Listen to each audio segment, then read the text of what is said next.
first time in a long time, but it seems like just yesterday when we were side by side. Beast mode, no one's blocking our way. These other guys tried it, but them man ain't got the skills of Braden and Davie, brazen and raging, bringing you the thrills and spills. Right here in full gear, about to blow up like TNT. Us man are too sweet, Brady, DVP, the BDElite. Right here in full gear, about to blow up like TNT. Us man are too sweet, Brady, DVP, the BDElite.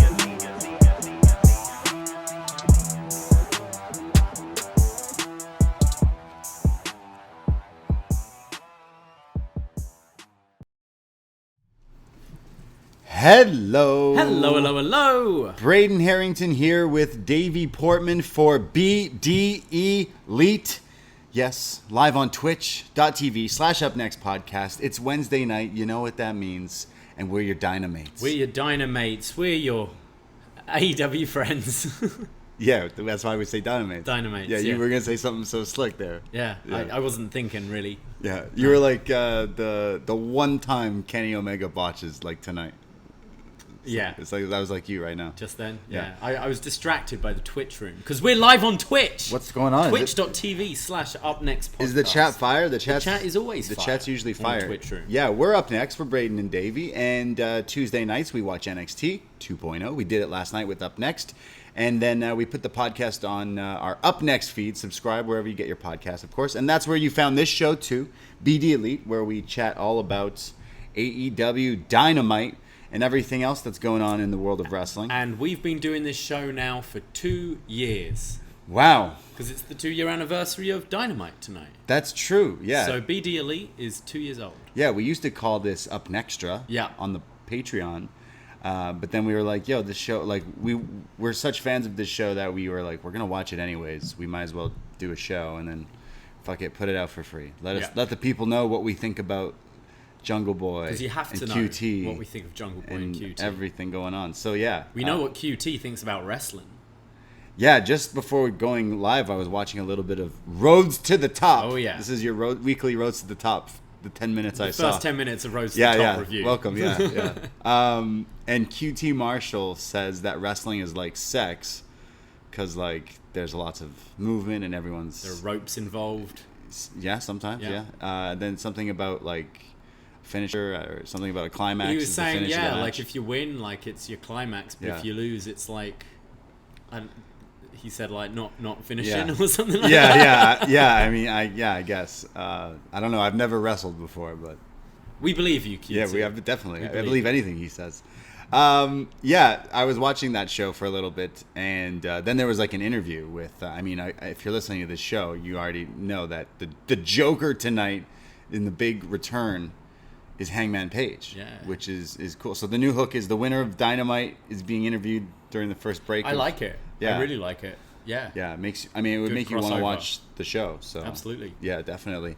Did you end up watching any of Roads to the Top from last week? Or? Again, just the first 10 minutes, really. Yeah. Have you? No. Did you go back? No, I didn't.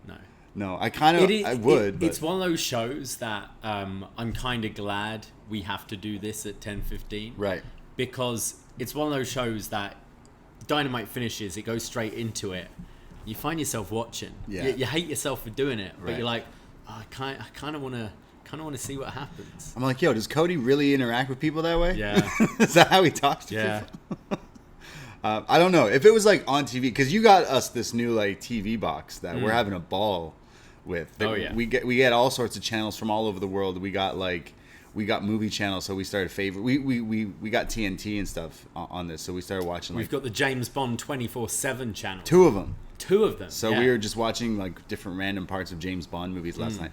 We went to our friend's bar for a little bit last night, and then we came home and were we having pizza? What were we? We were eating something last night, but then we randomly found like because we don't have cable. We're not used to having TV, so it's not for us to just randomly flick on and see what's on. Yeah. And forgetting Sarah Marshall's on, so me and you were just having a ball at like 3:30 in the morning. It honestly holds up. Yeah, it became interdimensional cable from Rick and Morty. Yeah. Because we're on it, and it's like Do you want to see what's happening in like Australia. Saudi Arabia right now? Yeah, we watched some what's Saudi happening in TV. Nigeria, and we'd just be flicking through the channels of random countries. Yeah, it doesn't have Japan. It had Korea. It had though. Korea. So that was some sort of reality show. Yeah, it was called I think. Squid Game or something. Which I've watched like the first one of now. So yeah, I can't wait to watch more of it and definitely get to talk about it. But yeah, so we have like cable now, which is like new to us. Cable. I wish, yeah. So we were watching just really weird things last night in different chunks. Which, yeah, the James Bond channel. There's a Jean-Claude Van Damme channel. There's an Ali G channel. Ali G channel. Yeah, Scooby-Doo channel I had on earlier. I don't, like, there's George Clooney channel. Yeah. There's so many just different channels of these weird... The thing is, we don't, it doesn't necessarily come up with what is showing. Like, the guide. That doesn't really come up. Sometimes it doesn't work. So... It's now you're playing the game. Like, what the fuck is this movie? Like Nicolas Cage channel. What movie is this? Is this Con Air? No, his hair's short. Okay, it's Face Off. I don't know. It's like there's. Is he punching bears and women? Wicker Man. Yeah. We could make that a game, but it would. Why haven't we reviewed Wicker Man yet? Yeah, we should have for spooky season. Yeah. Well, the Bond channel got us in the mood for some James Bond because this week, No Time to Die. There was all the time to die. It's finally coming out, so we decided on our Patreon this weekend we're releasing, just recorded it today, our review of Spectre. Yeah, from 2015. Dave Bautista. Yeah. The bad guy from Inglourious Bastards. Mm-hmm. Who else? Monica Bellucci. Yeah. The GOAT. Yeah. Yeah, if you don't know, you gotta watch this movie and you'll know. Yeah, I'm getting hyped for the new one. Yeah. I'm excited. Yeah, we were listening to some Bond themes earlier, watching some Bond throwback clips. The GOAT, Roger Moore. Oh, yeah. Yeah, we saw a bit of Spy Who Loved Me last night, didn't we? I'll fight you. Roger Moore, he's the GOAT. He's next to Pierce. Okay. Oh, Jesus. GoldenEye is still GoldenEye top. is a great film. GoldenEye is top, and we got to review that one day. But it's obviously because I grew up with the game and N64 and everything, so that might like make it more special. Yeah, you remember all the like side characters more because of the game. Yeah. Right? Yeah. Like Valentin. Boris. I'm not gonna remember a Valentin from another Bond film, but that film, yeah. Boris. Who else is it? Natalia, Romanovs. Yeah. Great film. It's been a while since I watched it, though. Yeah, we should get the N64 out. I mean, we got it right here. Yeah, we got to play it. So we're reviewing Spectre out this weekend on the Patreon, as well as another Was Next, talking all about some retro NXT. But then we got some spooky season coming up, so we need your advice and help, people. We're going to be doing a best match ever casket match out on the Patreon in a week or so, 2 weeks or so. So we need some advice. Which casket matches is the best one? Yeah, we need a list to watch. Is it Yokozuna? Is it Mark Henry? Sean? Is it Sean? That Lucha Underground? What was that? That Mil Muertes and Rey Fenix? Is Darby Allin? Ethan Page? Coffin match. Yeah, true. So let us know what the best casket matches are, because we're going to be doing that for a little spooky stuff. We will be doing a Halloween Havoc as well this month. 1996. 96? Yeah, headlined by Randy Savage and Hulk Hogan. Damn, I'm in my Macho Man shirt right now. Also got, I think, is it Goldberg, Jeff Jarrett, or something like that? Damn. Yeah. I thought Jeff Jarrett was going to be the Joker tonight. Not Goldberg. On AEW. Yeah, Jeff Jarrett? That would have been interesting. As long as he comes out to my world, that's a banger theme. So we got a bunch of other shows. Arn Anderson's in action on this one as well. He's always in action. If there's Havoc to be had, Arn Anderson is going to be there. Oh, the Giant Jeff Jarrett. I was thinking Goldberg. The Giant. The Giant versus Jeff Jarrett, yeah. Arn's going to get his Glock out. Yes. Old school WCW, yeah. So we'll be covering that later on this month, as well as The Exorcist, a bunch of other stuff. We'll be doing our free review on Halloween of Halloween 4, because every year on Halloween we review Halloween movies, so just a little heads up on that. We'll be watching all these things, but the schedule at Up Next Podcast, Twitter, Instagram, go give us a follow, and RTs and all that stuff. They all help us out, but only $5 for all these podcasts. We did the math, over 350 shows, and you can access all these old ones. If you want to go listen to all our Bond reviews that we've done in the past, they're there to get you in the spirit for No Time to Die as well. If you're going to go watch it, we're going to go try to go see it. We're going to go watch it. Yeah, so... I still need to see Shang-Chi as well. Oh, yeah, that was solid, yeah. And then we got Halloween coming out. Yeah, I want to see that in IMAX. Yeah. Seeing Halloween in IMAX sounds like fun. Ontario Place? They're not airing it. They're not not playing it. No, so we got to go somewhere else. Motherfuckers. Yeah, and we live like right Yeah. right near it. So yeah, go check us all out. All the stuff. Thanks for listening to us every show. Thanks. Good night. Thank you. Bye. Yeah. So we got. Have you watched any New Japan stuff? Anything going on? We watched a few other matches. I've kind of seen everything I've wanted to see so far. It's mainly, which is the block with, Ishii and Zack Sabre Jr.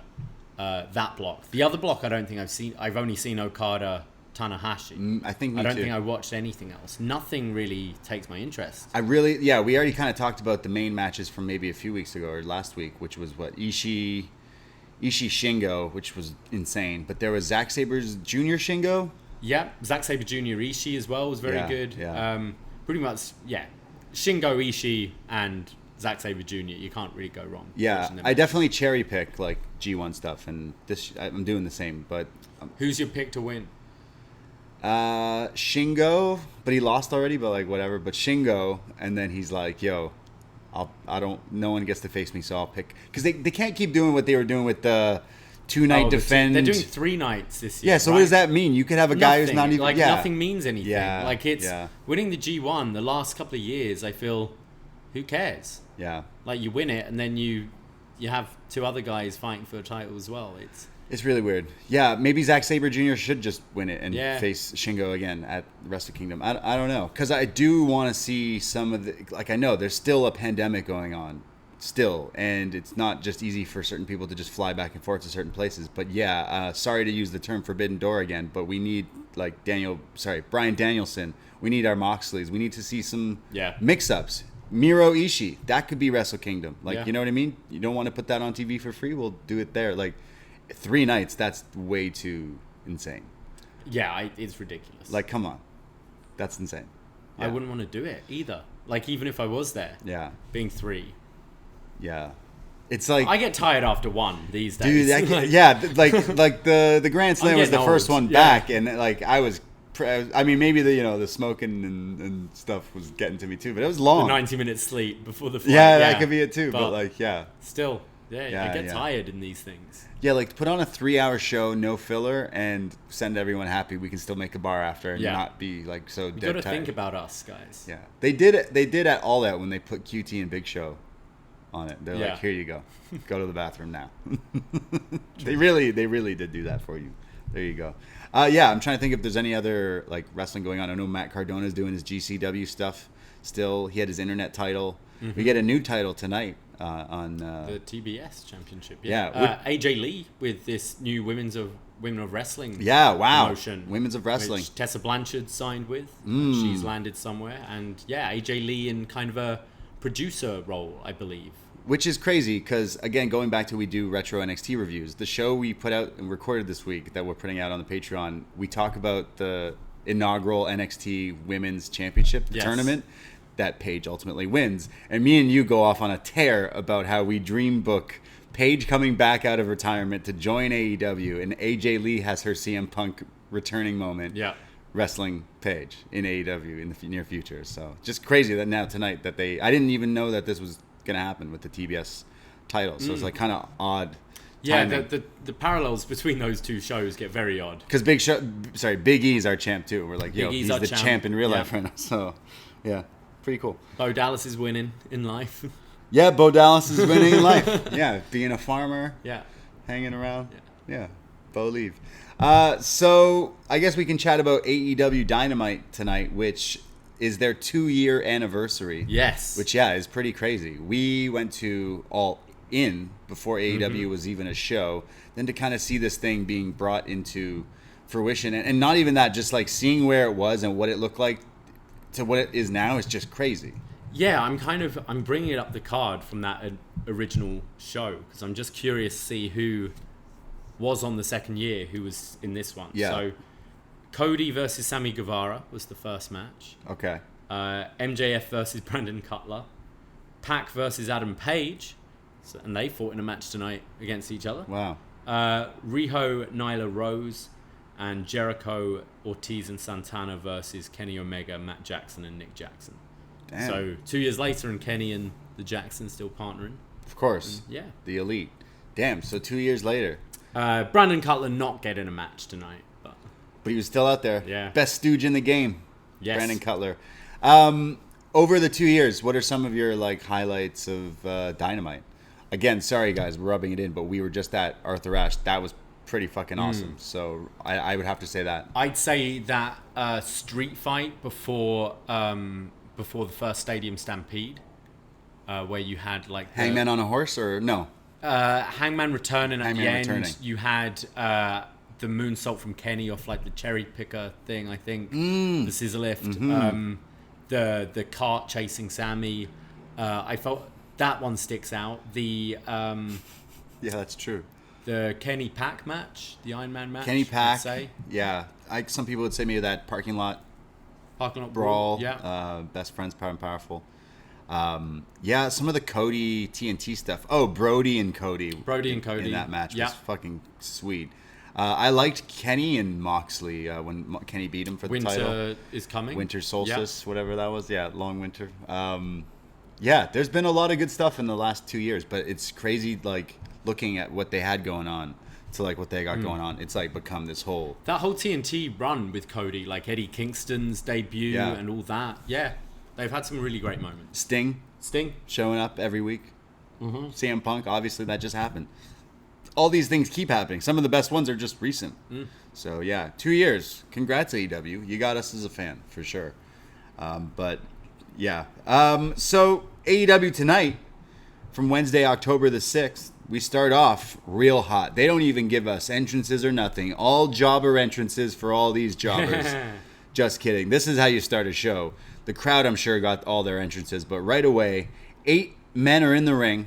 The super elite, Adam Cole, baby, Kenny Omega, and the Young Bucks versus Jurassic Express, Jungle Boy and Luchasaurus, Christian Cage, and...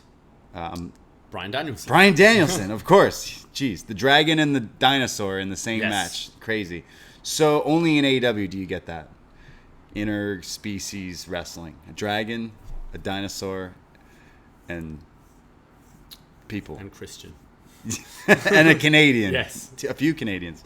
So Christian and Cole are tying it up here, which I thought was pretty sweet, seeing them get to wrestle each other, but only for a little bit. Cage eventually hits him with one of his slop drops and dodges a buck at the same time.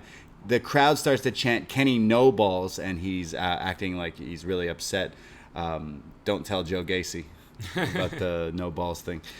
Nick and Jungle Boy are... Yeah, Kenny can't go for Ciampa's title. He can't go for the title because... Got no balls. Got no balls, yeah. Jungle Boy and Nick both do similar moves where they double rope jump and stuff we've seen in many of their matches. Yeah, it's like the jumping arm drag thing off the thing. Yeah, so off the rope. It looks as if Jungle Boy counters Nick and then does it and then grabs the hand of Matt as well. And it looks as if Jungle Boy is slipping, because it took me a second. I'm like, whoa, is he doing this on purpose? Why is he usually double jumps and triple jumps. He quadruple jumps and then he stops and he's balancing. I'm like, oh, is he did he slip up? But no, he's doing it on purpose because he's shaking. One of the bucks are on the ropes crotched. Yeah. So he's shaking them. It's almost like a tree, like the Jungle Boy with the vines and stuff. It was super funny. And then again, he double jumps and spins out and does this crazy lucha stuff. Bryan is in. He starts kicking the shit out of Matt Jackson, Nick Jackson. Luchasaurus gets chance, so he's in. He's double teaming everyone, beating everyone up, choke slams, all that stuff. There's Nakazawa, who eats a slap on the outside. Cutler gets the cold spray involved. There's then the Indie Taker to Christian on the outside, which takes him out. They sell that he's super injured in his neck, his history. And as some of the trainers are looking on, and Marco Stunt, he gets super kicked, and Kenny is acting like a bit of a dick. Jungle Boy back in the ring, though, fights back. There's a brainbuster. And this is where everyone clears the ring, and Danielson and Omega are left face-to-face yet again. The crowd goes crazy, and then these two just proceed to wrestle for maybe 5 minutes, just them doing the greatest, fuck. It was awesome. Yeah. Can they just wrestle every week? It's the for an crowd hour, you see please? as soon as those two are in the ring. They're kind of standing up. It's, Yeah. oh, here we go. Everything just gets it in full gear here, and these guys are killing each other. Bryan's fucking him up. He hits him with an avalanche Rana off the top, and then the flying, diving headbutt, but that's not enough. There's then a bridging tiger suplex, just like Triple H at his match. At WrestleMania 30, yeah. Then there's cattle mutilation, but it's broken up by a swanton bomb from Nick Jackson. The Luchasaurus is in. Choke bomb, power bombs. There's Terminators. Adam Cole's in. Yeah, Luchasaurus was on fire here. Jeez, this match was crazy. There was a spot where they all beat down on Luchasaurus, and they go to lift him up for a power bomb, but something happens, and then just they all fall down. They're going for like a sit-out shield bomb, like all of them getting him up. Yeah, he was just too heavy for him. Yeah, so Kenny like right away almost prompts the crowd like, yeah, we're in Philly, yeah, and the Bucks are like, let us hear it. But then Jungle Boy comes in and he eats a bunch of super kicks. Danielson's in there as well, but eventually the numbers game here adds up because Christian's taken out, Luchasaurus is taken out. They eventually hit the super BTE trigger on Jungle Boy after just everyone hits their moves, like the Panama City, just everything. It's a super train of finishers to the super BTE trigger, which is all of them are holding hands and with the guy, and they then nail him and they win. So the super elite win their match. Yeah, really fun opener here. Loved the moment when they were all performing there. Like Luchasaurus did a standing moonsault to the outside, which looked great, and then you had the tope suicida from Bryan, and then Cole just teasing it with the Adam Cole baby. Was very fun. Oh yeah, he used to always do that in those crazy super click matches. But like Luchasaurus is crazy. Like for such a big guy, he does some awesome stuff. Just everything. Like all 8 of these guys just work really well with each other. They're so entertaining to watch. It's just non-stop the whole time. Really fun stuff to start off. Yeah, I know people will be like, "Oh, that botch was bad." It honestly, this match was crazy. The guy's a dinosaur. Like you can't. Like realistically, they're trying to simulate an uncooperative fight, right? So like, if the dinosaur's too heavy, you can't sit out powerbomb him. I think this sets up a perfect feud in the next few weeks, which is Kenny versus Luchasaurus. Trying to hit that move. One-on-one match. Yeah. Let's go. Book it. Sure. Like to shut people up.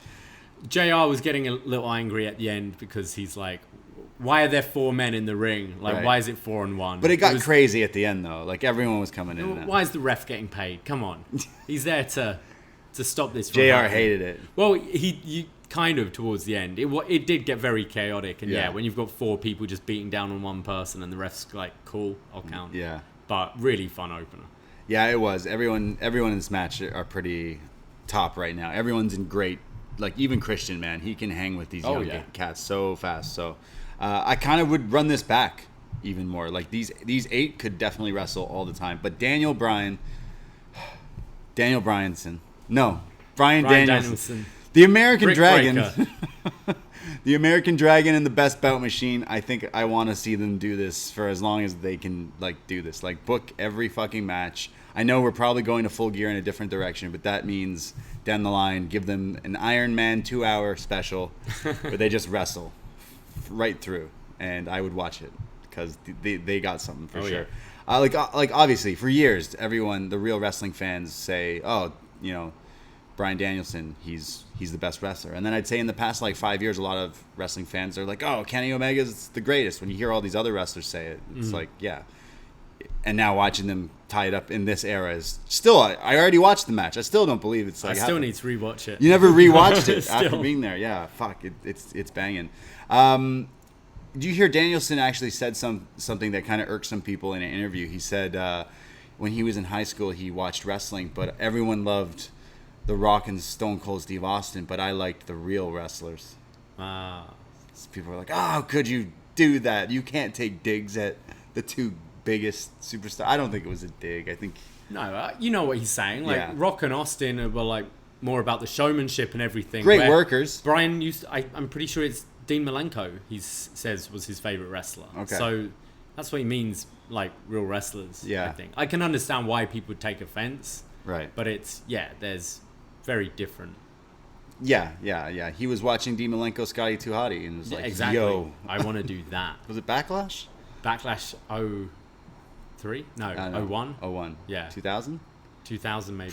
Yeah. 2000. Good match. Yeah. Best match ever, Backlash. It's in the catalog Patreon. right there, yeah. We go to Jon Moxley. He's pissed off. I think he says that every week in his promos, but I like it. He's in the ladder match tonight, and he says He's got a 3-month-old at home, and she's insane, driving him insane. This is Philly. This is my city. This is AEW, my company, and that's my belt. So Moxley's saying, I'll do whatever it takes to win tonight. So, yeah. No one's going to pin him, he says. Well, it's a ladder match, so... You didn't know that yet. He's also already shitting on his daughter. Love it. Oh, I love that. Hey, yo. She's insane. Doesn't sleep. That's his gimmick now. That's why he wants to just fight. An angry dad. Yeah, he just wants to fight everyone. Yeah. Man. Love it. We go to CM Punk. He comes out. He's in a new shirt. You better get it quick. Better run. There's every month he should have a new one. This shirt? I think this came out at the same time as the Okay. other one. I'm pretty sure I've seen this. This is not New York, so the New York State Commission couldn't do anything about CM Punk doing a stage dive. It was tame. It was tame, but it was still really nice. He then grabs the microphone in the ring and he says, "Are you tired of this shit yet? All I do is come out here and talk." And they say, "No." He says, "Well, it's going to get tired pretty soon, so I just want to say I appreciate you all so much." And then he says, "Do you see these Jordans?" I don't know if you saw his sneaker shopping on Complex. I saw you did it, yeah. Yeah, he spent $1,300. Okay. So $1,300 on some shoes, on 2 pairs, I think, and he was like, what? That's insane. So one of the pairs was the one he was wearing. Right. That he eventually. Everyone, the whole roster's wearing Jordans. Yeah, I don't know. It's become this thing. Like, yeah, we don't have wrestler money. We have podcast money, so like we can get like on sale. Yeah. Like I got some on sale Chucks that were pretty nice. So like we're not like Got my fake Air Max. I got my Nike slides. You know, we're doing all right. Doing We okay. don't have Dollarama slides. We got Nike slides. We're okay. Yeah. Yeah. But these Jordans do look nice. Whatever they were. Yeah. They were like black and red, weren't they? There's these new They're the black and red Jordans. Yeah, sure. The ones. Yeah. There's new like horror movie themed ones for spooky season. Oh, I've seen the Freddy ones. Freddy ones They is look like cool. red rum ones. Right. All of these cool ones. I'm sure Punk wants his hands on some. If they had Halloween ones, he would get them. He's a big Halloween fan. Punk says that he appreciates you and that, yeah, you see these Jordans. Well, I actually lived here in Philly. I was broke. I was living here for 3 years. All I did was train and wrestle and teach people how to wrestle. And I thought I was rich when I had an iPod and a laptop. And holy shit, I was rich. But not because of the money, because what it meant to me. I could wrestle and get an iPod and a computer. Like, that was the greatest thing. So I remember where I come from. And then he says, "Do you guys want, here in Philly, a cheese cake?" And they're like, "What?" And he's like, "Sorry, is it cheesecake or cheesesteak?" And he's like, yeah, cheesesteak. Yeah, sorry, I meant to say cheesesteak. Do you guys want some You could hear almost at one point the crowd were like, "Yo, what the fuck?" Like they got angry. You heard like some boos. Like they love Punk. He's like, "Are you bored of me yet?" They're like, "No, we love you." It's like, "I'm here for some Philly cheesecake." What the fuck? This fucking guy. It's Loved like, it. Never changed Philly. It's like They got mad so quick. it's like when Hogan said Superdome or Silverdome or whatever. It's like cheesecakes. Well, he says either I'll buy you all cheesesteaks or you can see me wrestle. How about that, Philly? And they all chant wrestle. I was definitely chanting for. I would love a cheesesteak from Philly, but like. Well, I felt a bit cheated because I forgot when he's saying tonight, he means Friday night on Rampage. Right, yeah, so yeah. I want my cheesesteak. Yeah, true. Well, I'm sure they were recording it right after. I think I'd prefer cheesecake. Yeah, really, at this point. cheesesteak. Cheesecake. I would prefer a cheesesteak. I just made you a lovely meal, and you want a cheesesteak? Yeah, I could keep it for later. Okay. Cheesesteak in Philly though, It's good. it's like the best. Ishkabibbles was very good. Ishkabibbles? Yeah, that was my favorite. There's a popular strip of like bars and stuff. I've had a few different spots there. They're pretty good. I like the giant pizza they have there. I can't remember the name of the place, but it's In a Philly? big pizza. Big fucking pizza. Big fucking Philly pizza. Can CM Punk even eat Philly cheesesteaks if he's straight edge? Is that how that works? I'm joking. We had chopped cheese in New York, and that's not quite. It's pretty good though. It was all we could get. It was pretty at that pretty time. good, but Philly cheesesteaks in Philly, you guys yeah. got it there for sure. That's popping off. So he says he's gonna wrestle, and he's gonna wrestle on Rampage, and he's challenging Daniel Garcia. yeah, the match we all kind of were like, yo, should we get this match? Daniel Garcia has slid into this crazy role. His year is insane. Yeah, out of nowhere, suddenly he's like the almost dream match guy that you just partner everyone up against. Yeah, and sounds like an interesting match. Even his indie schedule, like he has so many dream matches happening on the indie scene. So good for him to get this match. So Friday, Garcia versus Punk. It's really Punk just going through all the young guys at the moment, and I love it. And it's a good way for him to get shake off some of the ring rust before maybe going to more main event level stuff against your more established talent. Right. It's like, hey, I'll come in and wrestle the young guys. I mean, there was signs in the crowd, and I definitely think they're going to go to it, but Punk fears Hook. Oh, we need that. That's the dream. That's a pay-per-view match. I think Team Taz has moved on from Punk. Or Punk's moved on from Team Taz. He never mentioned them in the first place. Hey, Taz is going to come out. Hey, I heard what you said about Team Taz. It was the equivalent of when we're like at the bar and we're talking and some drunk guy just interjects and says something for like 5 minutes and you go, yeah, thanks. Anyway, and we go back. That's what Team Taz was to Punk here. Right. Now Punk's like, I'm done with that. I bet you Taz, they'll come back. You think they'll beat him up? You got to get Hook and Punk. That's the dream match. That's endgame for AEW. Hook and Punk? Yeah. Yeah, I think so. Yeah. I am excited for Hook's debut. Yeah, me too. It should be against Punk. Sure. And he should win. Exactly. Punk's first loss to Hook. And Hook will always have that in his... Jericho's like, I beat Stone Cold and The Rock. And well, I beat CM Punk in my first match. I ended the Punk streak. The season of Punk. Yeah. And I ended the summer of Punk and started the fall of Punk. I wonder, CM Punk, I'm going to look it up, but if you exclude the Rumble and go to like his single matches, what was the last match he lost? Yeah, I don't know. Taz. We go to Arn Anderson. It's clips of Arn Anderson, I think, on Busted Open? Was this Mark Henry or a show or something? And he's discussing Cody Rhodes. And last week, he definitely does not discuss the mention of the word Glock. Not this week. Making sure we're not talking about Glocks again, because that was great. It then cuts away from these interview clips to nighttime, and it's Arn Anderson in Cody Rhodes' backyard with a barrel lit on fire. So, yeah. Yeah, this was awesome. Cody Rhodes, it's his house, so he's just inside, but he's out on the balcony thing, and he's like, "Yo, what's going on? This was hilarious because Arn was cutting one of these serious video promos, and he's burning stuff in this fire pit. He's talking in poetry, was he? He was kind of doing those whole. The vignettes where you see someone by fire, like Aleister Black has done. And what this fire represents for me and all this. And then you just hear, Arn! Hey, Arn, what are you doing? What are you doing in my backyard? Just imagine Undertaker doing one of his digging a grave and talking. And then it's, hey, Mark, what are you doing out there? So Arn says, oh, now you realize I'm here. Come talk to me. And he's like, what do you mean? He's like, well, I've been here for a while. He's like, I have a doorbell. Could have told Call me. Just look. Why are you burning shit in my garden? At 1 a.m? Stop it. Arn burns this jacket that Cody got him that he says was worth a lot of money. And Cody is like, what's going on? And Arn says... Punk's giving his shoes to kids front row and Arn's just burning expensive jackets. What is money? Arn says, you've gone Hollywood with your roads to the top and all this stuff. And Cody goes, what are you going to do, Arn? Shoot me? And Arn's like, no, not yet. Not. He doesn't say that part. He says, finally realized I'm here. Well, you're not very good right now. And Cody starts talking at him like, what are you talking about? And Arn slaps him. Arn says, you threw us away, damn it. And he starts throwing stuff into the fire.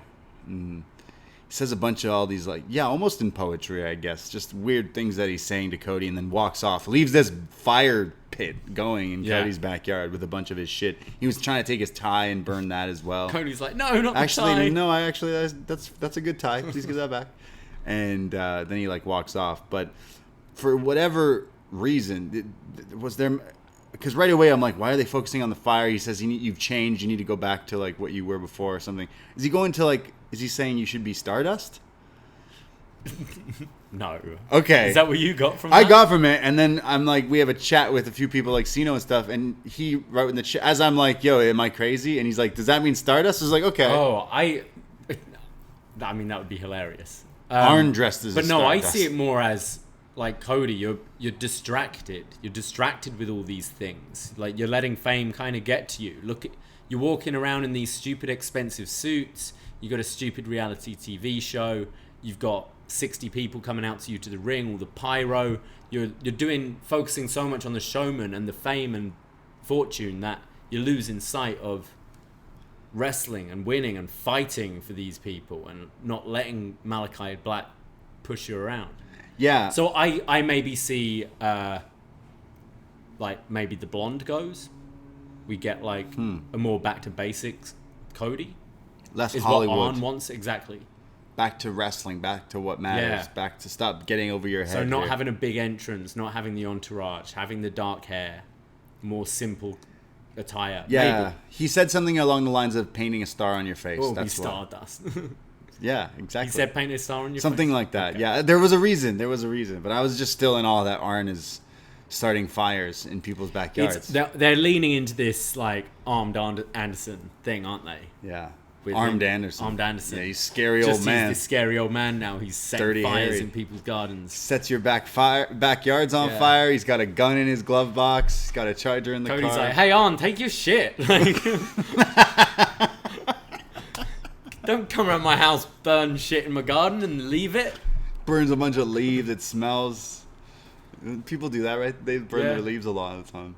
Spooky season. It's fall time. I love it. I love this. I don't know what I was this watching. was weird tonight, but I didn't hate it at all. I don't know what Okay, this we're going all in on Arn Anderson. Why not? I thought at the beginning when he was burning stuff, it was like Cody's not going to do it, so I'm going to have to step in the ring. I thought he was coming back. Wait, what? No, he's in this guy's backyard. No, right at the beginning when he was burning stuff, I thought he was burning like, and he's like, Cody Rhodes couldn't get the job done. So I'm gonna fight Alistair. And I may have been knocked down, but there's Maybe- someone who's gonna stand up. Maybe this like Alistair Black character is even more of like a insidious kind of thing. Like it's haunted Arn that's turning him, like making him go crazy and evil thing. Maybe it's like long term. I want to see more Arn doing crazy shit. Yeah. What's he gonna do? Road rage. What else is there for him to do? We already know he's a gun fanatic. You need one Now he's a pyro. week to have like someone like say I don't know, Alistair Black is stalking someone. Yeah. And someone's running away and trying to get away, and they go to the parking lot and just go and like try and get into a car to drive away, and it's Arn Anderson in there just sat, and they go, oh, and run. Somebody call an ambulance for you. I've seen that meme a lot. I love the Arn Anderson it's memes. great. Yeah, what else do you want to see armed Arn What's do? Arn gonna do next? What's like crazy Arn gonna do? He's gonna get in a fight in public. Yeah. Like road rage, I see. He's gonna rob a bank. He's gonna Nick Gage it. What else can he do that's like not crossing a line? What's he should like board up the center entrance, so Cody has to choose a tunnel to go through. He's got to go to heel tunnel. He's like, you don't get your own entrance. You go through a tunnel like right. everyone else. He I'm breaks boarding it. this up. Oh, he breaks the entrance Cody comes from. Yeah. Right. Because Cody comes in Cody's the the middle. only one to come down the middle. Yeah, that's true. He could do that. But then what does Cody do? He's got to pick a side, Cody. That's tough. I don't know. Damn. I want to see Arn do all these mean things. I want to see Arn like hanging with the boys, drinking 40s. Like I want to see him do some like. I want to see him beat people Take up. his kid away. Like you're He's not gonna fit enough to be a father right now. He should kidnap Cody's baby. Yeah. Yeah, But yeah. be like you can't until you've sorted out your Malachi Black problem. How are you going to be a dad? Jeez. So I'm going to take. Come on, Brandy. No, Let Cody figure himself out. I mean, I'm pretty sure Brandy's on the side of her husband. No, I think Brandy needs to side with. But Arn. I'm thinking. I'm not saying have an affair. I'm just saying like No, it's no. like no, we need Cody to sort himself out here. I feel like he would try to kidnap the baby. He's in a speed chase. I'm thinking white Bronco. He's driving. The baby's in the back screaming. It's like an Eminem music video or something. Yeah. Yeah, I think that's too far. That's a bit too far. Yeah, we'll just see Arn like playing bingo and like getting mad at other people. I don't know. I just want to see him fight. I want to see him fight other old people. We've got Tully kicking around. Yeah, that's true. Jake's there sometimes. Yeah, true. Yeah, well, yeah. I want to see Arn at the gun range. Yeah, at the shooting range while he's cutting a promo on Cody. That's what should have been this. It ends with just like an over the shoulder, not looking gunshot right in the target. He's quoting Dirty Harry. He's doing all this shit, or like he's at the gun range and he's cutting a promo and he's being so coy, and then like a door swings open and Cody runs in. He's got this note. He's like, "I was told an emergency was here. Brandy was where are you? Gun range, Arn, what?" And he's just like, yeah, and it's like shoots the target, just scaring him. Yeah. And then it leads to the end game here of Cody and Arn in a match. In a match? Yeah. Okay. Right? Yeah. Why not? Has Arn wrestled? No, not for a long time. Technically, Tully has. Tully has, yeah. Yeah. Damn. Arn Anderson, greatest thing in wrestling. I did look. CM Punk's last loss is interesting enough against Roman Reigns. 6th of January 2014. The last time Punk lost in a singles match. Make Roman look strong. Yeah. Isn't that what he... Make Roman look strong, yeah. Yeah. We go to... Check on Arn Anderson now. Hope Arn Anderson's okay. Just make sure everyone tonight, before you go to sleep, make sure your backyard is not on fire. Because if you are living, I believe, in the Atlanta area, there is a 50-plus-year-old man walking around lighting fires, starting fires in people's backyards. We go to the TNT title. It's an open challenge. The new champion, he literally won the title last week, Sammy Guevara. He's going up against someone from a different Forbidden Door, Bobby Fish. Yeah, that's right. The guy who was on NXT for a while. Long time. Top act. Yeah, Undisputed Era. But now he's here just as himself. There's a little video here that they clearly filmed this week, which was actually pretty good. It's him like kicking the bag, throwing some slow motion kicks while he's talking about how he's kind of underlooked here. He's wrestled in the Tokyo Dome, 40,000 people. He's wrestled all over the world, won titles everywhere, kickboxing, all this stuff. So unfortunately, Sammy Guevara, I'm here, and you're destined to have the shortest TNT title reign yet. So I was like, yeah, you know what? I can't believe they just got me hooked for a Fish match. See what I did there? Yeah, interesting to kind of, I mean, we saw it very briefly before he was let go from NXT, but for a long, long time, Bobby Fish has always really been associated with other people. You know, it's been Red Dragon, him and Kyle in Red Dragon, and then Undisputed Era.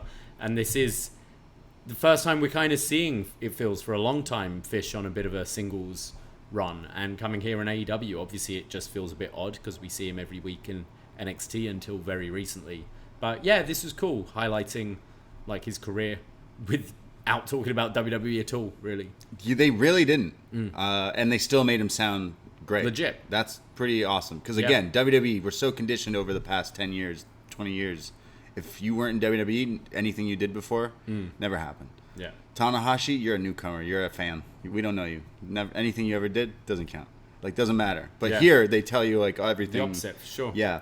There was also a little insert where Sammy said he's bought Fuego a truck, I think. Yeah. He got Fuego a new truck, and then Fuego's like, hey, bet you my car for a match. Ha, ha, ha, ha. And then they laugh. Because that's how he lost his truck. Yeah. No Miro, though.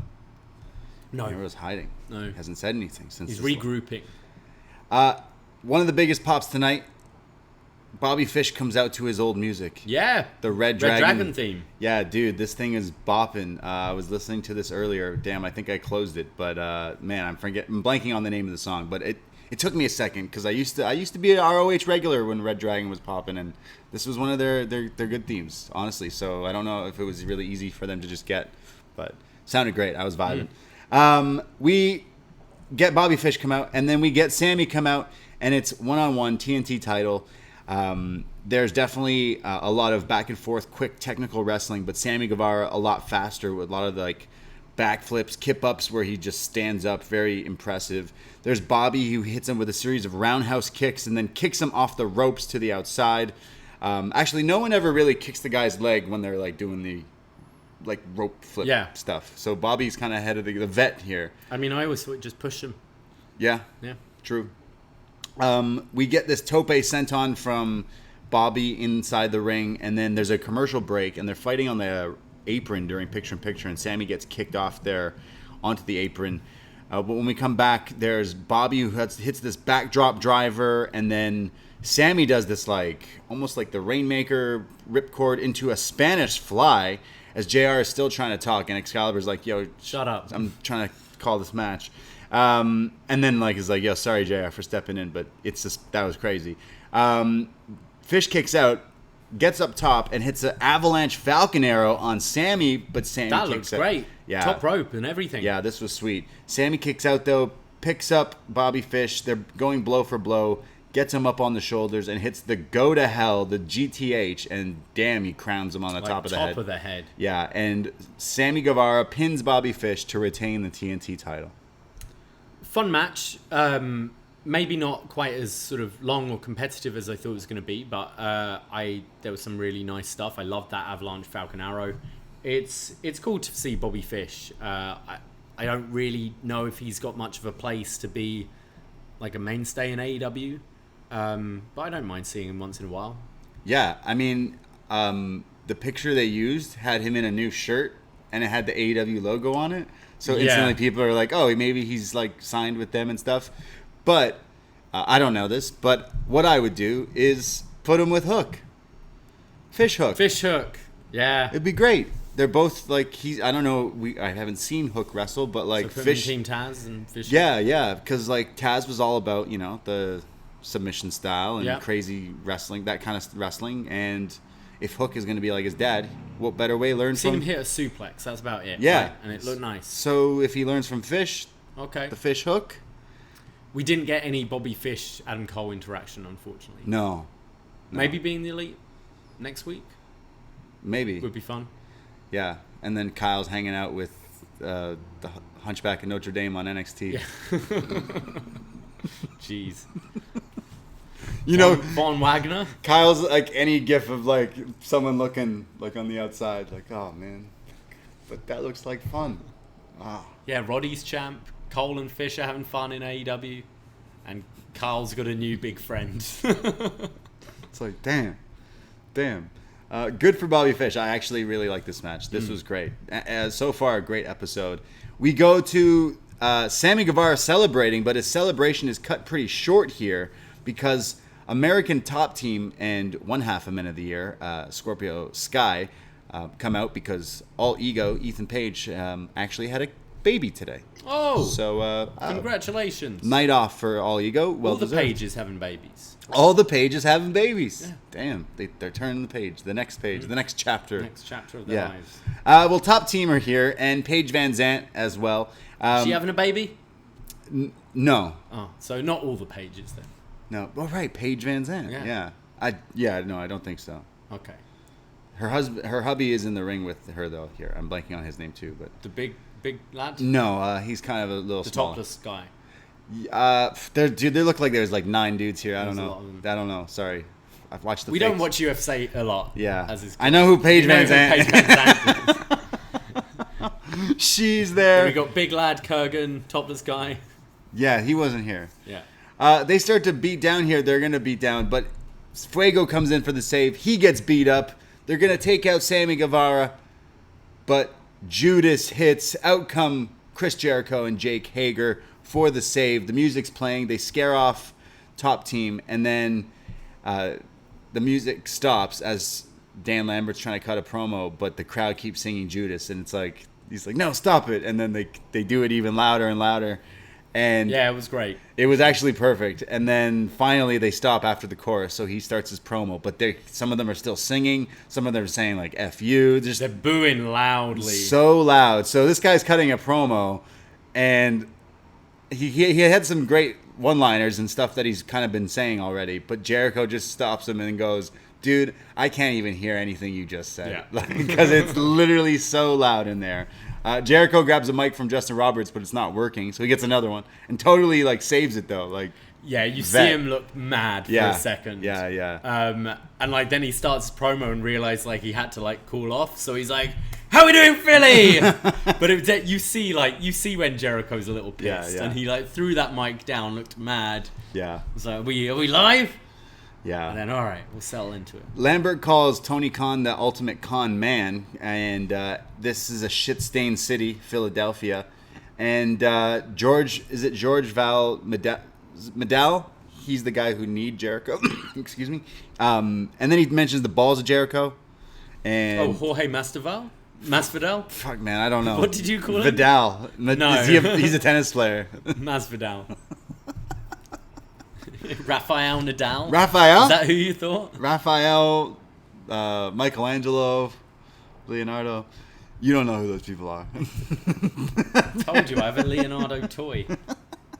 There's Junior Dos Santos, and they basically mentioned Jericho's like, yo, fight us. So there's going to be a 6-man tag, and it's going to be Men of the Year with, Junior Dos Santos? No Masvidal? No. Okay. Damn, man, I don't even... I don't know who's who here. Masvidal's the one who wasn't there tonight but need Jericho in the head. Right, so is he going to be in the match? I think that's the feud, no? Oh, okay. I thought it was going to be... Or is it going to... It's going to be the big dude. I think it's the big dude. Junior Santos, man. Yeah. Okay. Against... With Scorpio Sky and Ethan Page? Right. Against Sammy, Jericho, and Hager.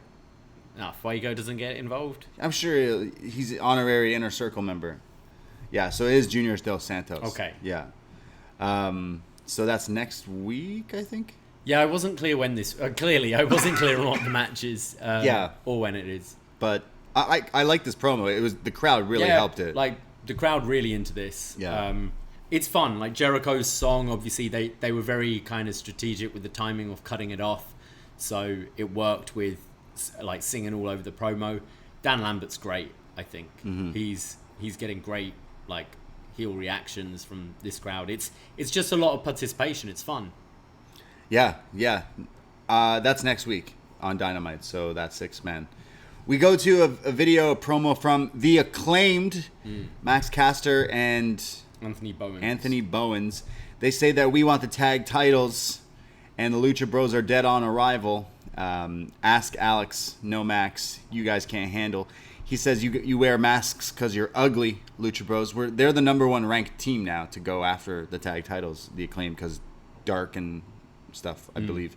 And then he says the Acclaimed are doing their thing, and we're going to take those Scooby-Doo villain asses out of here because everyone loves the Acclaimed. Okay. So the Acclaimed now have the ghost writer of Tony Khan. Right. Is that what's happening? Dude, this was like, okay, just go out and say you guys are great and you're going to kick their butts. What? Considering what they have said and considering what they... Sorry, this shows obvious favoritism, but there should have been a Urban Meyer line. the Jaguars, right? I don't know. This was like, what? This is like going... I can't say I'm particularly into the Acclaimed, to be honest. And I'm not really into the rap gimmick thing anyway. I can't say this did anything for me. It was a lot different from what they've done, because they usually do it when they come out. Yeah. And it's getting a live reaction. We've seen them do like a music video and that kind of thing before, haven't we? It definitely, like, I get it. They crossed the line maybe one or too many times. But it is, like, again, it's wrestling. It's supposed to... They're bad guys. It's borderline. Obviously, making certain jokes is not cool. But, like, this was weird. This definitely was like, okay, they've clearly changed of what they're... Someone has to tell them what to do now. What I got... Like, it felt like a night and day from seeing them just on Dark, like, do their performances or whatever. But the match should be all right. Sure. Yeah. Lucha Bros and Acclaimed? Yeah, that's on Rampage, right? Is it? Fuck, there's so much going on. Yeah. We go to the ring. Tony Schiavone and Aubrey are in the ring. And Tony Schiavone says there's a huge announcement tonight. You know, we've seen the TNT title. It's done a lot. It's brought a lot here to AEW, but we are moving to TBS. So they do boo. Yeah, there was boos. I don't know. They hate TBS. Boo, I hate that channel. Used to love TBS, dude. TBS? You never got it. I just find it funny, like why people would get mad about this. It's like, fuck. It's available in more households? Boo! Gotta type in a different number? Boo!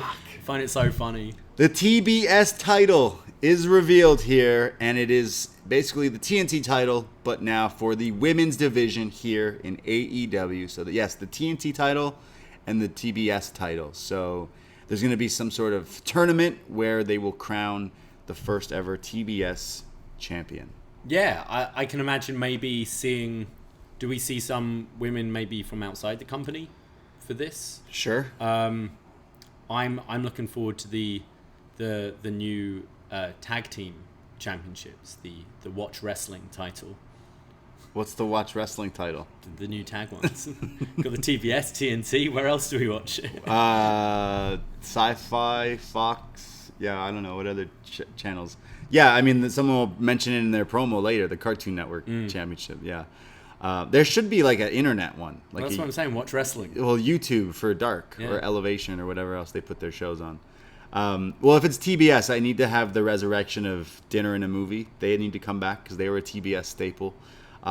We used to get it in Canada, so they used to do like because Tony mentions it kind of. He's like, "Yo, like we've been on TBS." Because WCW used to air like all these Thunder on TBS. They used to air specials though. I swear, like Saturdays and Sundays, maybe even like pay-per-views and stuff. So it has history with wrestling for sure. So great to see that kind of happen because the one argument that you can have about the women's division, like a complaint, is like whoever's fending for the title or the champion, that's it. That's it. And everything else is like I think this makes it makes it easier to write different stuff for the women, to have the women featured more, because obviously there is only one title to go for. It's like, what else do you do? And they haven't shown that they're creative enough yet to really come up with stuff for the women. So having a second title we've seen it with the like NWA championship before in AEW, but I don't think it's a bad thing. No, it's great. I mean, a title is a prop,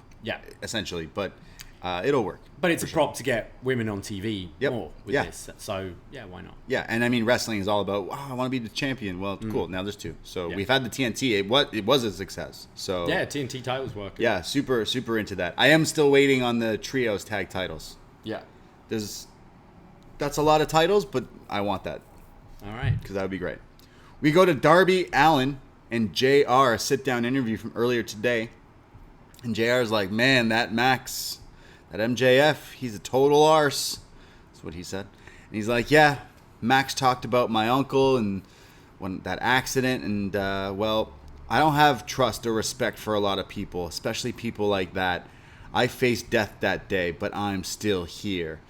MJF can say whatever he wants, but everyone was expecting me to pop him in the face. But mentally, physically, he can't win this war.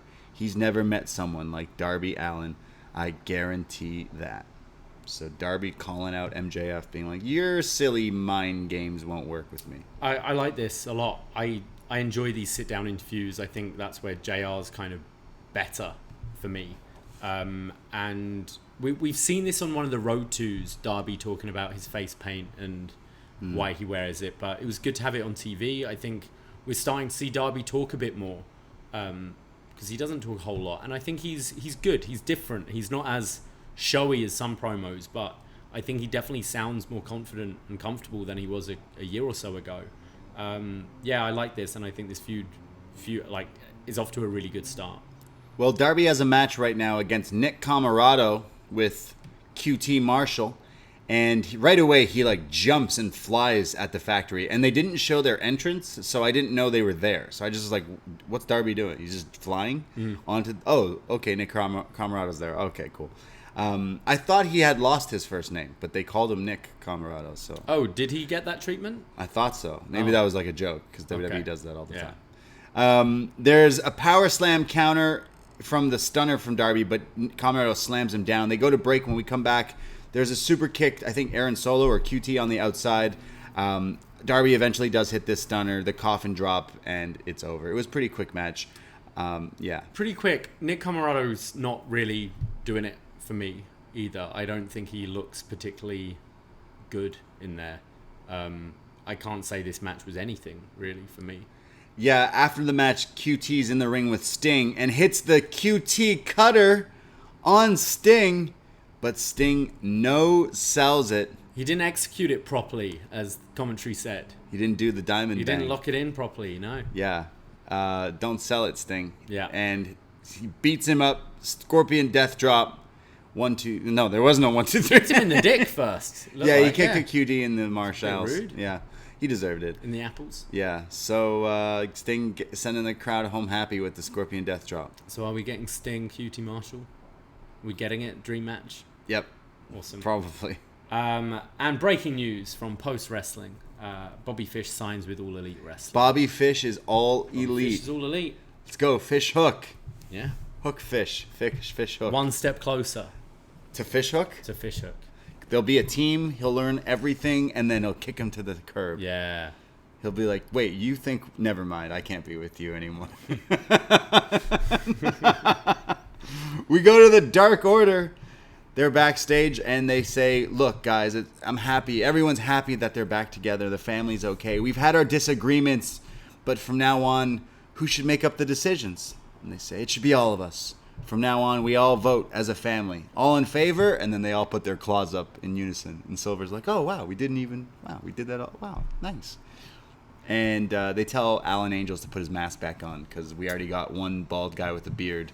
Actually, there's 2 bald guys with a beard. And he's like, well, no, I look like him. And they're like, no, but he didn't put the mask back on. But, yeah. They voted on it, though. No, it was funny. He was saying, they were like, you're bald and you got a beard, you're ugly. And he's like, wait, but... I look just like you. The Twitter keeps on saying like we look the same, and John Silver's like we look nothing alike. You're bald and have a beard. You look like him. You look like Stu. These guys are great. Yeah, I mean, I'm sure they'll be even happier later on with Hangman. Yeah, for sure. We go to Dante Martin.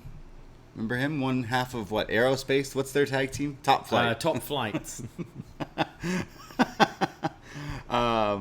And he's been Top Flight need to get me a good deal. I'm looking at flights to go home. Top Flights. Yeah. Skyscanner, Google Flights. Yeah. Yeah. Dante says he's had quite a little run here, challenging people and doing crazy stuff. He's been stealing the show. Losing to everyone. Yeah. He mentions he went toe-to-toe with Kenny, gave a run for his money. And he says he challenges anybody out there. Anybody. The lights go out. It's dark.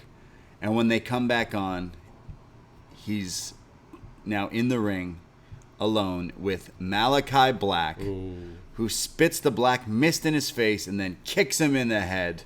The lights go out again. When they come back on, Malachi has a mic and says, "The House of Black accepts." Damn. So either Rampage or next week. Thought it made Dante look like a bit of a geek. Yeah, for sure. Because it was just doing... Challenge anybody! Challenge anyone, and then he just gets kicked in the head by the scary dude. Yeah, I mean, that's going to be pretty much the match. But could be fun. Could be a fun match. Yeah. Dante Martin has impressed. We're joking about losing a lot. He's a young kid and has been really impressive. So, this should be pretty interesting. Yeah, I'm interested to see the match because he's young, but he's so crazy. He gets so much height in some of these things. So yeah, I think they could do some fun stuff. He'll do a springboard crazy thing into a kick to the head. Yeah, fade to black or black mass or whatever he calls it. We go to Ricky Starks in the ring, the FTW champion. Why do we need more titles when we got the FTW title? Ricky's in the ring, and he's talking about being the FTW title. That was originally made famous by Taz, ECW, Philly. He's trying to get the cheap heat and the cheap pop, really.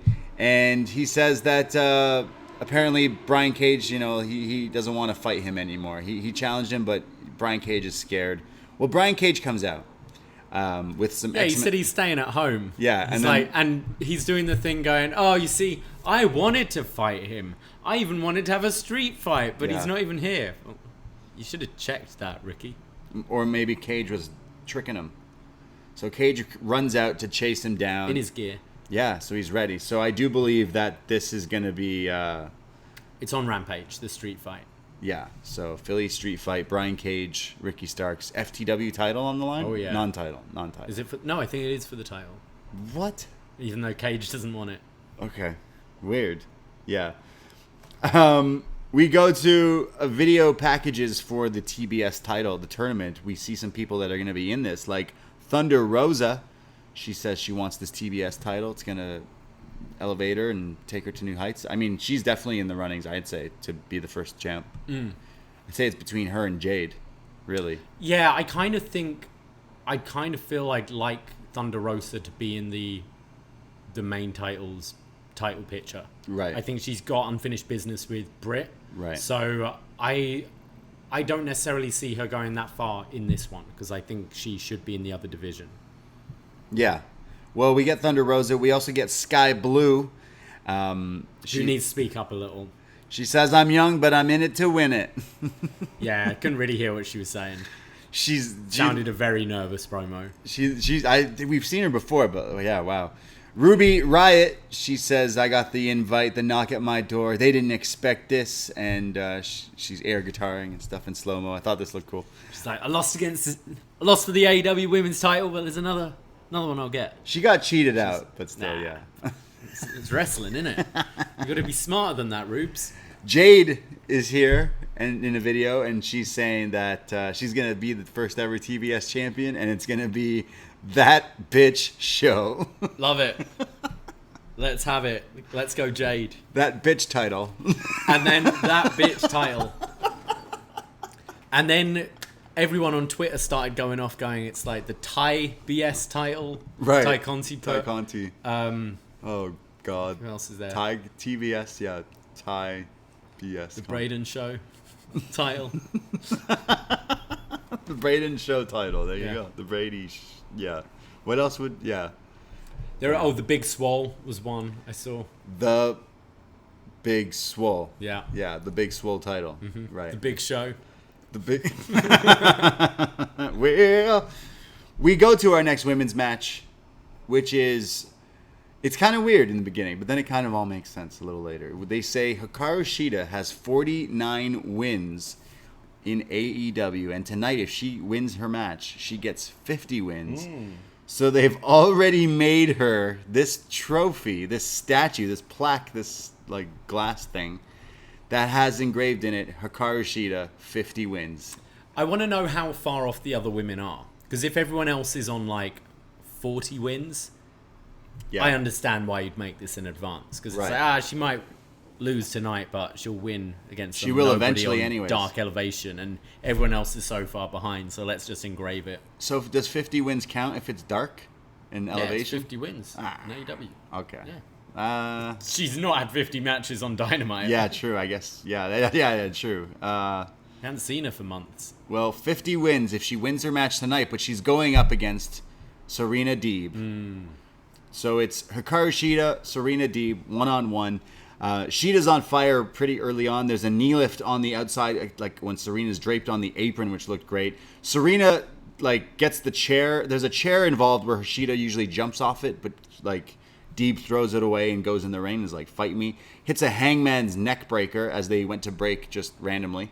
But when they come back, there's Shida fighting with this spinning guillotine hold, which looked crazy. There's then Shida off the top rope with a drop kick across body to the outside. That was nuts. And then gets Deeb back in the ring and hits this sit-out dominator, which, man, this move is nuts. Yeah, it was like a...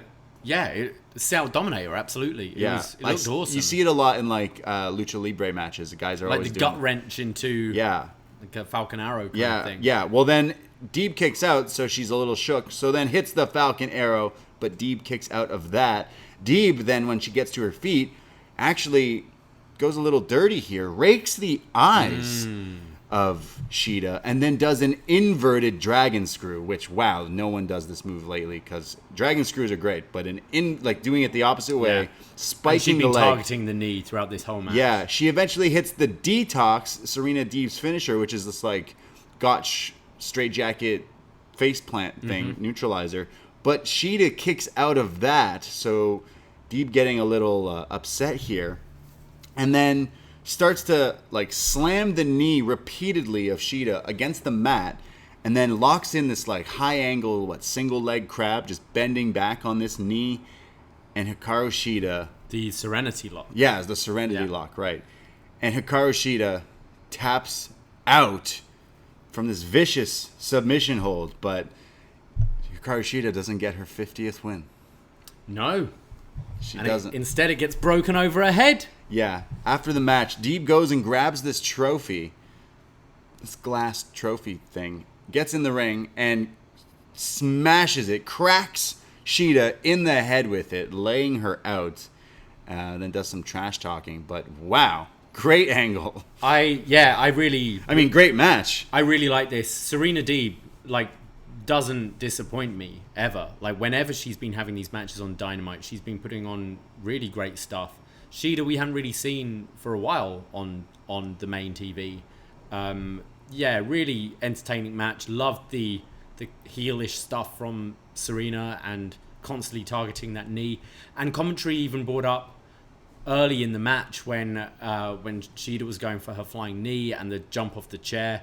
JR's going, she's getting a bit predictable. We know what's coming. Mm-hmm. And Serena's one of the veterans there. She's going to scalp that. And that's actually exactly what she was doing. I really enjoyed this. And I actually think Serena wouldn't be a bad choice to be the TBS champion. But also, if she can just be working with all these people, she always puts on good matches. Oh yeah, she so definitely as an does. Open challenge format, I think she'd be a great champion. But they finally made a storyline that isn't about a title. Yeah, that's with true. The women's here, finally something that now you're like, oh wow, what a bitch. She cheated to Serena acting a little like a villain there, but. She cheated to win almost. She cheated a little bit, like an eye rake, but then afterwards hitting her with the trophy, being like, "Yeah, F you," which I think kind of made her more of a badass than a heel. But yeah, she's a heel. But screw you, and they already made you this thing. Yeah, fuck the arrogance of you. Yeah, fuck you. You're looking past me. Yeah. No. And she should have flipped off Tony Khan. She said, "Tony Khan, you don't believe in me making this plaque? Screw you. Yeah, where's my plaque?" Too. Yeah. She's a great wrestler. So just. I was really pleased by this match. I was like, yeah, fuck yeah. I want to see him run it back. The story is going to continue now. Absolutely, yeah. So now a more heel Deeb here. Look at that. Punk and Serena Deeb hanging out on the same show again. Oh, yeah. True. Isn't that crazy? Except last time one of them had short hair and one of them had long hair. Now it's the opposite. Yeah. The before and after. Yeah. Straight Edge Society. Yeah. Someone right now is going, wait. Yeah. Yeah, she was Luke in the Straight Gallows Edge. was in Luke that as Gallows well. too. That's right. Let's reunite him. Yeah. When they get kicked out of the Elite, Luke should be like, "Hi, Punk. Can we be friends again?" Well, Darby Allin's leaving the arena as Alec Marvez is trying to get a word with him. Hey, MJF asked for a match against you. Just want to hold for a sec. Sorry. Straight Edge Society. Didn't Serena get fired because she was seen drinking in a bar? That's the rumor, the story. Yeah. That's the story. Sorry, no one saw Luke Gallows in a bar during that time ever? Right, yeah. Come on. Wow, yeah. Come on. True. That was the story going that someone broke a story. Look, she's not actually straight edge, which is come on. I shaved my fucking head for this. Yeah. I'm having a glass of wine.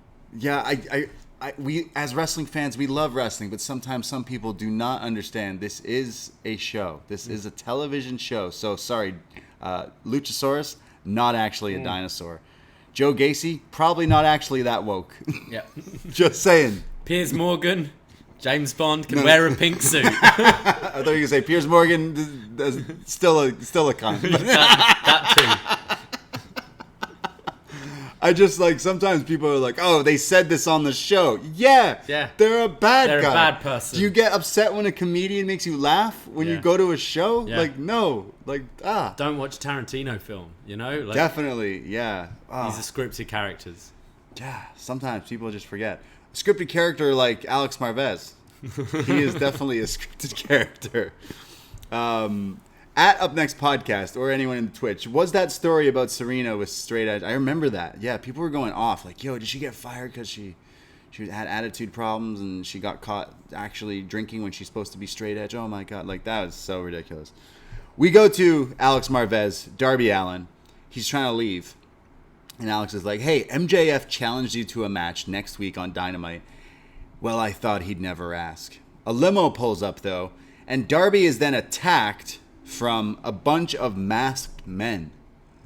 One of them looks oddly like Sean Spears, Wardlow, Sean was MJF. holding the camera, right?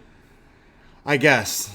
These masked guys beat up Darby here. They do this huge, like, obviously Wardlow does this, like, F5 onto Darby, onto these, like, guardrails and stop signs and stuff, which look pretty painful.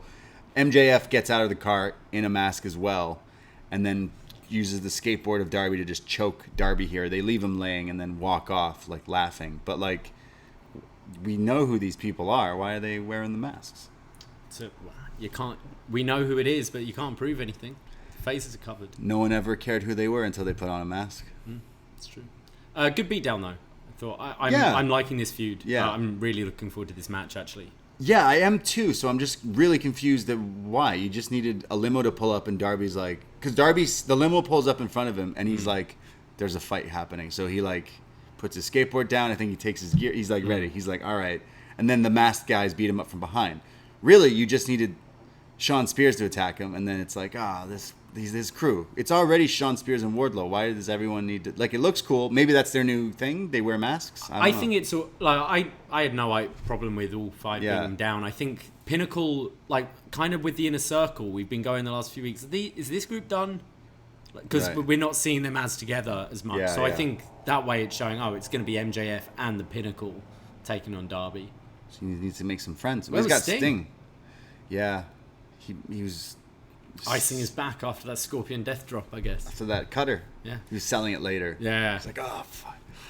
Don't like to show pain, but fuck. QT really hurt my neck there. So it's then told. They tell us later that Darby's not competing next week. Nah. So MJF, that was his plan. Like, I challenged you, but you can't even show up is what he's going to be saying. So, yeah. We go to a video for Lio Rush. He says, hey, Dante, I heard what you were saying earlier. I hope your head's not spinning after that kick from Malachi Black, but I'm a big fan of you, Dante. I think me and you could get along. I think I could offer you some guidance. They call me LBO Leo, which I'm not going to mess up once at all. LBO Leo. Yes. Right. He says this is a hurting, undervalued place, and I want you to take this challenge. You need guidance. You need to fight Malachi Black and learn. So once you come to me, you will rinse, rush, repeat, and get that goddamn money. My people will call your people. I think Leo thinks he's still on NXT. LBO this Leo. Feels like you're watching NXT 2.0 and everyone, Duke Hudson's a poker player now. And now we go to Leo Rush, who owns a business. Yeah. It feels a bit... I think he sounds very good. I think he's a very good promo. He is. I don't know if we need all this business shit. LCBO, Leo, Lickbo. I don't think we need LLBO. it. Yeah. Like, dude, what? You've You're already got sick. Matt Hardy doing the kind of same thing. And Matt Hardy, Matt it just... I feel... AEW, we do have gimmicks, but a lot of it is also people just being themselves and being a good wrestler and having a bit of personality. It feels weird to me, Leo Rush is coming in and he owns businesses. He makes money. And he was talking like Tony D'Angelo too. It's like, my people, your people. Hey, no. Dream match. They team up. Yeah. Moguls. I really like Leo Rush. He talks like really, really well. He sounds very natural, and his in-ring work is actually amazing. We haven't seen it in a while, but I am a little like, you already got a really cool name. You call yourself the Man of the Year, even though now we have the Men of the Year. That could get conflicting. Man of the Hour. Man of the Hour. Oh, fuck. Yeah. He dressed like a moth a few times, too. That was a little weird. that was the thing. Triple H nixed that. Fuck. When are we going to do Mothman Prophecies? That is a good spooky season movie. Good film, yeah. Yeah, Richard Gere. Yep. Yeah. Chapstick.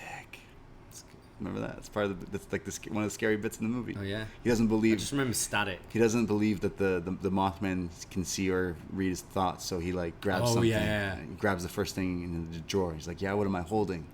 Chapstick, and he freaks out. It's a good film. Richard Gere. Yeah. And it's all true, right? Based on a true story. Yeah. Mothman's real. We don't have Mothman up in Canada. Or maybe we'll do though. it next year because it will be the 20th anniversary of the film. Oh, there we go. Yeah. We're set. Yeah. Right, remind us. We don't get Mothmen up in Canada though. They can't cross the border, especially lately. It's a lot. You got to get tested before you come across both ways. There's no Mothman. We do still have Sasquatch, Bigfoot. Oh yeah. Probably. Yeah. He's probably hanging around. I haven't seen him for a while, to be honest. Yeah. That's all we got, but not like Loch Ness. That's coming soon. Yeah. We go to Britt Baker. She's hanging around with Reba and Jamie Hayter. And as soon as Britt came on the screen, I thought, oh, she's going to shit all over the TBS title. And that's what she does. She says it's the second-rate title. It's the Cartoon Network title. She says, I think she called everyone else jealous bitches that they had to go create another title. And that, well, it doesn't matter. It doesn't matter who wins because I'll be seeing you from the top. See you at the top. So Britt's not taken aback, but she's laughing. She doesn't have to she's like, you're all focusing busy on someone else now. You don't need to bother me. You're being annoying. Go away. That's literally what we need someone to do next week, is to come out and be like, yo, all these people are busy talking about that title. I still want that. I want you right now. Yeah, they should do that. Main event, ladder match, casino. What are they? The casino ladder match. The casino ladder. Oh, okay, that's pretty easy then. Yeah. My bad. I thought it was some elaborate casino battle royal ladder match. I don't know. AEW scared me because I'm pretty sure they've done it before, but I heard Tony Schiavone and JR tonight say tonight is historic. Oh yeah. And WWE every fucking show is historic night. History, and it scared me for a second. Yeah. So I was scared, guys. Everything is historic. Got a historic title coming. Yeah. The casino ladder match, which is like a Money in the Bank, but every few minutes someone comes out. Yeah, so every 2 minutes someone else enters. You have the Joker, so the last entrance a surprise, but you can win it at any point. So technically this match could end between Orange Cassidy and Pac right at the beginning. Right. And I mean, a lot of people today were buzzing, who do you think is going to be this Joker? Obviously, we thought it was going to be Penta. But it wasn't. People were saying Cassius Ohno. Oh, okay. I saw someone being like, "Yo, it should be Amazing Red." Not sure why, but okay. There was a few people like floating. You could have put Malachi Black. You could have said Bray Wyatt, but also Hangman was one of the things people were saying. So, will he show up? Well, we get Orange Cassidy and the Bastard Pac starting off. Orange comes out with the Best Friends and Franklin the Dog. Oh yeah. 76ers mascot, Franklin the dog. I prefer the Philly Fanatic, that weird bird thing. That thing's great. Gritty. No, Gritty's great as well. Gritty's the Gritty goat. should have been there. Gritty's the goat. Where's Gritty from? Philly. Gritty's from Philly? Yeah, they have some good... Yeah, this guy, the dog, is probably their worst one. Wait a second. Look, this is the guy I like, the Philly Fanatic. The Philly Fanatic's funny, yeah. He's a nutcase. Wait, how many teams do they got in Gritty's the hockey. Oh, and Gritty is the... Gritty's Gritty's the best. Yeah, Gritty's for hockey, and then this guy is for the 76ers. Okay. I mean, we got the Blue Jays guy. We got the Raptor up here. Oh, the Blue Jays suck. Well, we got Ace. Bird. His name's Ace. Ace, the polar bear, he's all right. Yeah, the Raptor is the best because he's a dude. He's a fucking dinosaur. It's great. We just love dinosaurs. Well, Franklin the dog walks out. The Raptors are actually playing Philly tomorrow. There you go. Well, Franklin's Franklin will be there. He's the 76ers. He's the 76ers, yeah. He's going down. He's going to get eaten by these Raptors. We get Orange Cassidy, Pac. They start off with Orange doing his hands in the pocket. Obviously, these two have history because they had their Orange Cassidy's first match in AEW. Yeah, which is crazy. And Pac showed up. Yeah, I forgot Pac was in this because I feel like we haven't seen him. He's in this company. A lot of times. He's doing the lay down spot. It's a ladder match, so even though no one else is out, you can still win it potentially, which I think is weird, but I like it. Yeah, it's still like realistic. It gives you the advantage starting early, even though you're going to have to outlast everyone. Like, true, yeah. That's the one time it's a good thing. They should do it one time where it's just someone just wins it right away. Yeah. Orange Cassidy keeps putting the ladders out of the ring. I love that. Pissing Pac off really badly. Out comes Andrade with Jose the assistant. What the hell? Yeah. What? Just get rid of this guy. You got rid of Chavo. Just move on. You don't need someone. No. Go away. Sorry. It didn't work out with Rick. Just be by yourself. Yeah, I do think he needs someone to talk for him. Leo sometimes. Rush. Be a mogul. Join the business, yeah. Yeah. This guy, I couldn't tell you what he looks like right now. Jose? No idea. He's Jose the assistant. I know, but like... No idea. There's nothing... Who is this guy? Even Alex... Abrahantes. Wears like the flashy clothes. Yeah, this guy, no, sucks. So Andrade comes out. He jumps into the ring, gets kicked out with a ladder, but then as Pac is climbing one of them... Yeah, he's like, oh, I've got a good idea. He's getting a ladder fucking ladder ready on the way in. So Pac's like, I'm drop kicking that in your face. Yeah, but then totally redeems himself as Pac is climbing. Andrade springboards, effortlessly lands on the ladder, continues climbing it. Just wow. And then sunset flip power bombs Pac off the ladder. Awesome. Yeah, just I'm insane. pretty sure he did this in a Money in the Bank against Finn. Okay. But looked, really good. There's then Cassidy and Andrade who are going back and forth, and Cassidy does his hands in the pants pockets thing and does this crazy lightning fast Rana while he still has the hands in it. Like, this is crazy. This is very impressive. Matt Hardy's in. That's right. Matt Hardy's in a ladder match. Yeah, in a ladder match. Matt Hardy comes in. He's wrecking shit. He hits a huge side effect. They go to break, and then during the picture-in-picture, Lance Archer is added into this match because everybody dies. He's hitting a splash on Cassidy onto a ladder, which looked cool. But then Jon Moxley enters the match. He comes through the crowd, and Lance leaves the ring to go fight him. If you were to set this match up on 2K, like Lance is just leave. Oh yeah. But like everyone would still be trying to fight. It wouldn't happen. But I almost thought that's what they were going to do because they've been having this feud that we're just going to have them brawl around the arena and someone's going to win while they're elsewhere. So they start brawling through the crowd. He throws a chair at him. I started screaming at the TV, there's a kid there. Stop, there's a kid. Yeah. And they totally do this spot into a guardrail. This guy and his kid go flying. But like he didn't fall or anything. But hopefully they got some free t-shirts. There's then Moxley's beating up everyone. There's chairs. And this is when we finally get the reveal of the Joker. And out comes Hangman Page. Some cowboy shit in Philly. He comes down. Huge reaction. Yeah, it's deafening. It was so loud. He comes out. He cleans house. Fall away slam. Kip up. Clotheslines. His graphic. Remember he used to have. Yeah. Wow, remember those days? Yeah. It says finally showed up to work. Love it. So he's beating up everyone. Pac sets up a ladder and tables, and Andrade comes in and gets sent flying through like tables to the outside. There's Mox and Cassidy are beating each other up. Matt Hardy does a leg drop off a ladder. It looks sick. Yeah, actually, it looked great. Matt Hardy looked great in this. He's in his element. It's fun seeing him in a ladder match. Yeah, honestly, you he know? fit his part. He had a leg here. drop through a table. That's all I need. Yeah, it was great. And taking out Cassidy in the process. There's a buckshot from Hangman to Lance Archer. Did I skip over Hangman and Pac off the ladder? Yeah, Pac and Hangman are up top, and there's a table set up in the ring. And Hangman does the dead eye off the ladder through a table on Pac. Yeah, we saw this at All In against Joey Janela. Yeah. But this looked, the angle, because the ladder was kind of in the corner with the table set up in front, but you're jumping off the rungs, so like sideways. Like the angle and the margin for error here is scary. Looked awesome. This was terrifying. I screamed loud. Yeah. And then they replayed it a bunch. Scary spot. Each angle was scary. I hope Pac's fine. Yeah, they look like it really hurt. But wow, that move is dangerous. The guy's upside down from that height.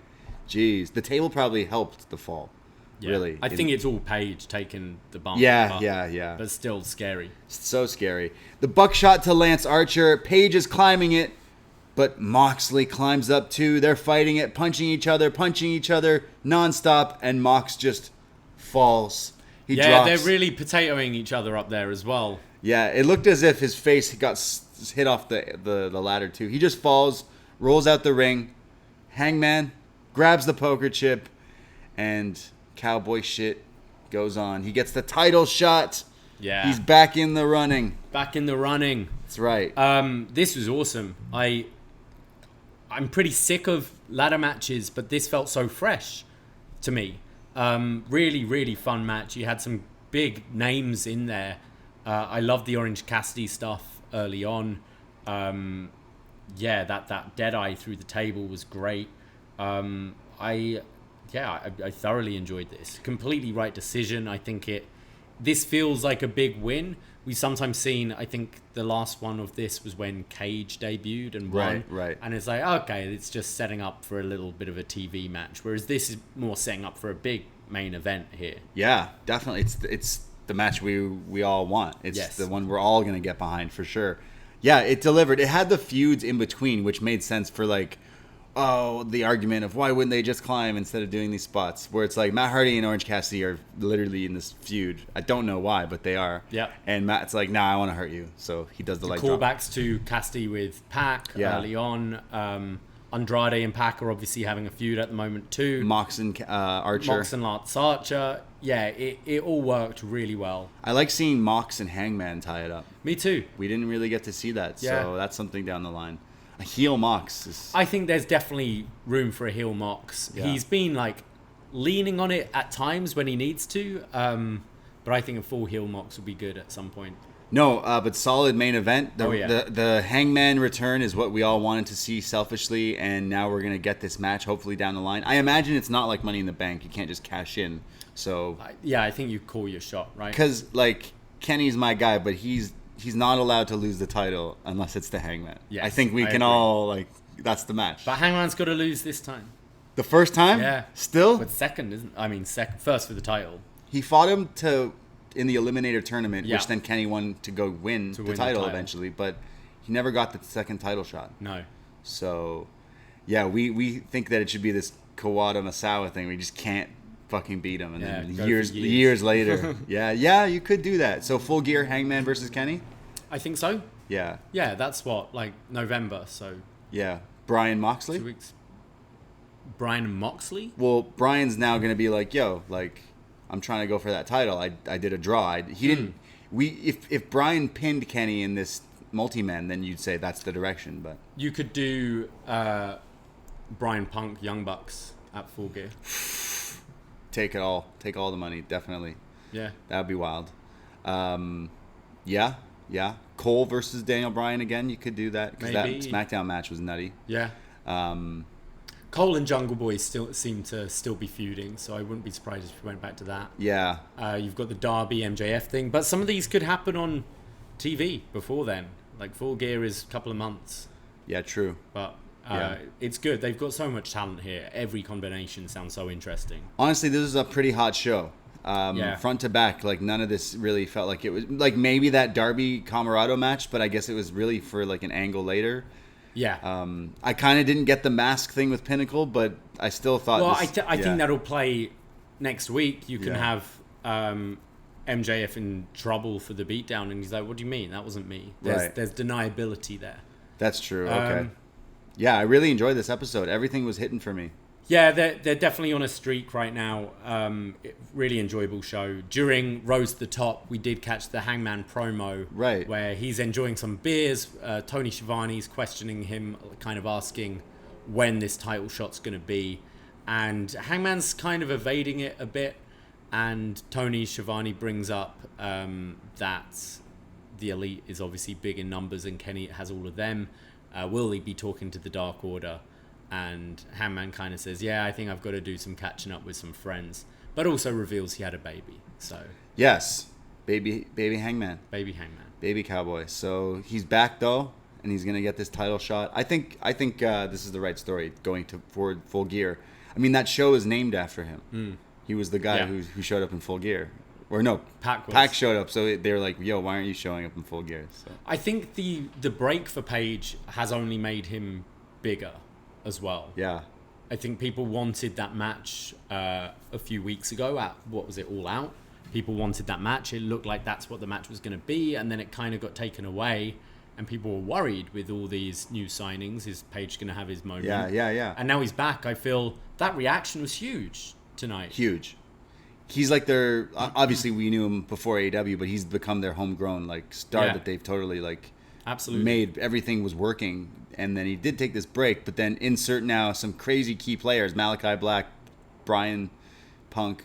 I mean, Hangman and Bryan could tag team for a bit to go up against the Bucks and stuff. But that's what's so great about their roster right now is people can take breaks if they need to. Yeah. And there's enough exciting parts there that, hey, we got this shift, lads. You know? Yeah. But then when someone comes back, they're only bigger. I think AEW is very. They're on a run. It makes me so happy to be a wrestling fan again. Definitely, like watching this show. And again, not to we do Up Next, and that's the other show we do. But like NXT 2.0 has become something that I've definitely thought NXT for years was becoming that really cool indie show that just made it really fun to feel like maybe you're not like watching Raw. Maybe you're not like the young kid crowd that they're aiming for. And yeah, now they're saying shit and calling people bitches or whatever again. I don't know. It's like they got everything that I liked as a kid in wrestling. I'm getting it again. I'm getting that buzz I'm getting back. Like they said shit and bitch. Yeah, they got me. No, it's definitely the wrestling. It's definitely the wrestling. And that definitely delivered tonight. There was so much going on. This was a 2-hour show, but it flew by for me. I think I keep saying lately, like, oh, this is one of my favorite Dynamites. And this is their 2nd anniversary. They have many more years to come for sure because they're killing it. Absolutely. Killing it. It's not just a t-shirt company. Not anymore. It's not just TNA 2.0. It's not WCW. Isn't that what people call it? People say all sorts of shit. Yeah. You need to ignore people, Braden. Yeah, that's I do. But Twitter's great. It's a free app. You can read people's thoughts, see people fighting. It was great. It was a great world when the other things shut down too. Thanks for listening to BDElite. We do this every Wednesday night. We'll talk about Dynamite. We'll be your Dynamates. You can listen to Up Next, of course, talking all about NXT 2.0 as well. And if you like free shows, well, The Many Saints of Newark, me and John Cena, we just reviewed that on this very free feed, talking all about The Sopranos and the Big Ziti. He also did a show at BDEtroit talking about the latest episode of Heels, talking about Rick Rabies and all those guys. And hopefully they come back with a season 2, so these guys can continue doing that. Absolutely. And Shot in the Dark, where Cino covers Dark Elevation, NXT UK, all in 15 minutes or less. And of course, you want to hear more from me and Davie, well, patreon.com/upnext. North American tier, $5. You can go through so many archives of all these shows, and it's only $5. We've got a lot coming out in the next month. Oh, Lots I mean, of exciting stuff. The back catalog is packed, but we got best matches ever. We got What's Next, the retro reviews, all these spooky movies coming out as well. Just insanity. So thanks, guys, for hanging out. Yeah. That's it. That's all. At Up Next Podcast, I myself, Braden Herrington. You can find me Twitter, Instagram, at the Brady. And you can find me at Davie Portman. Take care. Goodbye. Be safe. And remember to check your backyard if any fires are happening. Ahoy!